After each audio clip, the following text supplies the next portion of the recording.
Bueno, sin duda se trata de ponencias complementarias. Pablo Llanes, además de ser el director o coordinador de la Red Mexicana del Ingreso Ciudadano, de la Renta Básica, red también oficial de la Basic Income Network, es uno de los responsables de la introducción en Ciudad de México de la pensión universal para mayores de 65, creo, ¿verdad? 68 ahora, años. Además, Pablo es el director general del Consejo de Evaluación del Desarrollo Social en Ciudad de México. Ya nos hizo una intervención, una ponencia sobre la pensión universal en Cape Town hace 4 años, que nos dejó a todos muy interesados y sorprendidos. It shaked us, right? Y bueno, sin más dilación, pues a ver cómo nos lo cuenta hoy. Adelante, Pablo. Hagamos unos 15 minutos o algo así, así logramos 5 minutos de debate. ¿De acuerdo? Muy bien, muchas gracias. Bueno, con el gusto de estar con ustedes, voy a hablar en castellano, disculpen. En este que ha sido un congreso muy bueno, muy estimulante, que plantea nuevas perspectivas de debate y discusión. Me parece que también en la construcción de una masa crítica estamos avanzando.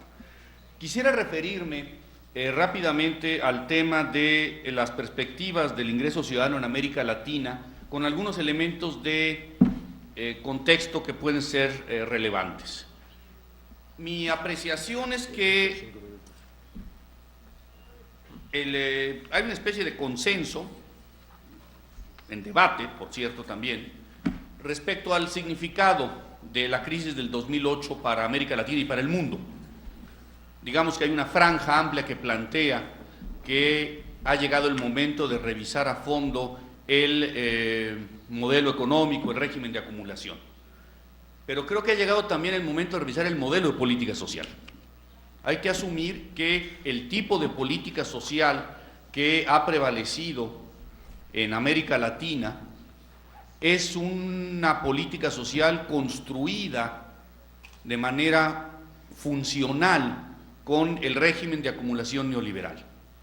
Por ende, no es suficiente decir que hay que cambiar solo el modelo de desarrollo económico, el régimen de acumulación, también el modelo de política social que se ha construido con relación a este tipo de régimen, que es un modelo de política social, lo sabemos, de Estado mínimo, es una política social de retracción de las instituciones, de sustitución del desarrollo de instituciones por aplicación de programas, una política que abandonó incluso discursivamente la vocación universalista, que planteó la focalización como gran principio, las transferencias condicionadas, etc.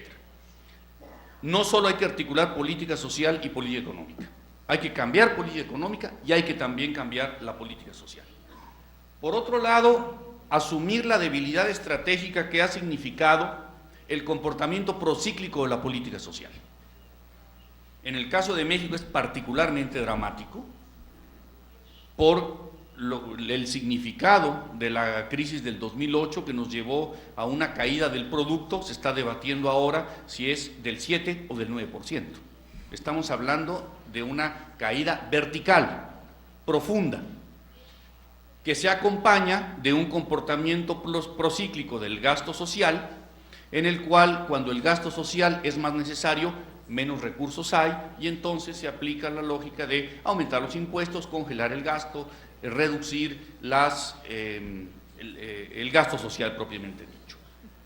El otro tema, y me voy a referir tomando mucho el caso de México, que más ha sido presentado como un modelo de integración en la globalización, es que tenemos una política social que produce muy poco bienestar en el crecimiento económico y prácticamente nula seguridad en la crisis. Es decir, no tenemos ni bienestar cuando crece la economía, realmente la mejoría en los márgenes de bienestar, acceso a los derechos es muy pequeña, pero en la crisis la caída es absolutamente vertical. Tenemos lo que podemos llamar un fenómeno de montaña rusa.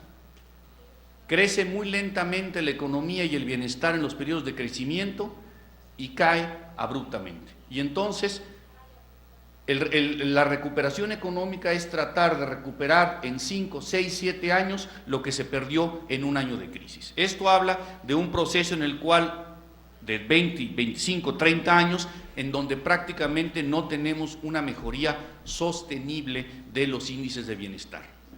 Las mejoras que se logran tener en los periodos de relativa estabilidad y bajo crecimiento se vienen abajo con crisis extraordinariamente profundas. Lo que ha sido intenso, las verdaderas tasas fuertes en México son las tasas negativas.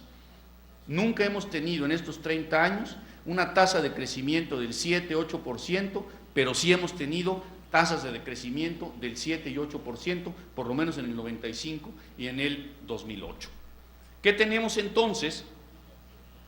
Que el proceso de aparente reducción de la pobreza es un proceso tremendamente condicionado, tremendamente precario. Y las propias mediciones y evaluaciones de programas estrella, digamos así, para el gobierno federal como oportunidades, pues en realidad revelan algo que ya dijo Rubén también para el caso de Argentina, que en todo caso la mejoría es en la intensidad de la pobreza, pero no en la incidencia de la pobreza.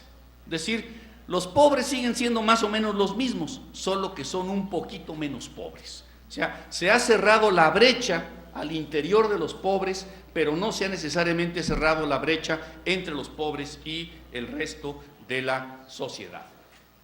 Y por otro lado, estamos enfrentando la peculiaridad de una crisis que es una crisis de destrucción masiva de empleo decente y profundización de la precarización laboral. En realidad, esta es una crisis que ha golpeado la parte más vinculada al NAFTA, al Tratado de Libre Comercio, que ha golpeado profundamente el empleo en el sector automotriz, que era del empleo más estable, mejor remunerado. O sea, no solo estamos ante un proceso de precarización, sino que estamos enfrentando ahora un proceso de destrucción de empleos de buena calidad. Y se va dando este proceso en el cual el empleo malo sustituye al bueno. El fenómeno que se va dando es que el desempleo es un desempleo cada vez más prolongado, en donde la reinserción laboral se da de manera mayoritaria en empleos de menor calidad a los que se perdieron. Que un trabajador recupere un empleo similar al que perdió es extraordinariamente difícil. Por lo general, lo que recupera, cuando lo recupera, es un empleo en peores condiciones, de ser de remuneración, de estabilidad o de prestaciones sociales, cuando no propiamente ya una reinserción en el mercado informal. Y tenemos además que todos estos programas focalizados de transferencias condicionadas tienen un nulo efecto preventivo sobre la pobreza. Los datos del 2008-2009 de México son muy reveladores. Estimaciones de Banco Mundial y de CEPAL señalan que como efecto de la crisis en América Latina hay 10 millones de nuevos pobres. La mitad de ellos son de México. 5 millones. Y entonces se anuncia que se va a ampliar el padrón del programa Oportunidades, que estaba congelado desde el 2004, eran 5 millones, en 1 millón de personas. Hay un reconocimiento expreso, no solo de que no se tuvieron las herramientas para impedir que nuevas gentes cayeran en la pobreza, sino de que de cada 5 que cayeron, solo va a haber la capacidad de atender 1. Esto es la imposibilidad de prevenir, pero también de atender a quienes caen en la pobreza, porque se considera que la pobreza es un proceso mecánico en que una vez que sales de él te despides para siempre, y en realidad es una puerta giratoria, se entra y se sale regularmente, pero todos estos programas tienen la idea de únicamente la atención ex post o post-mortem de la pobreza, únicamente atendiendo a la gente que ya está en ella, asumiendo además que quien salió no va a regresar, pero en realidad lo que tenemos es una banda de flotación muy fuerte en que muchos grupos salen y vuelven. ¿Por qué? Porque la salida es extraordinariamente precaria.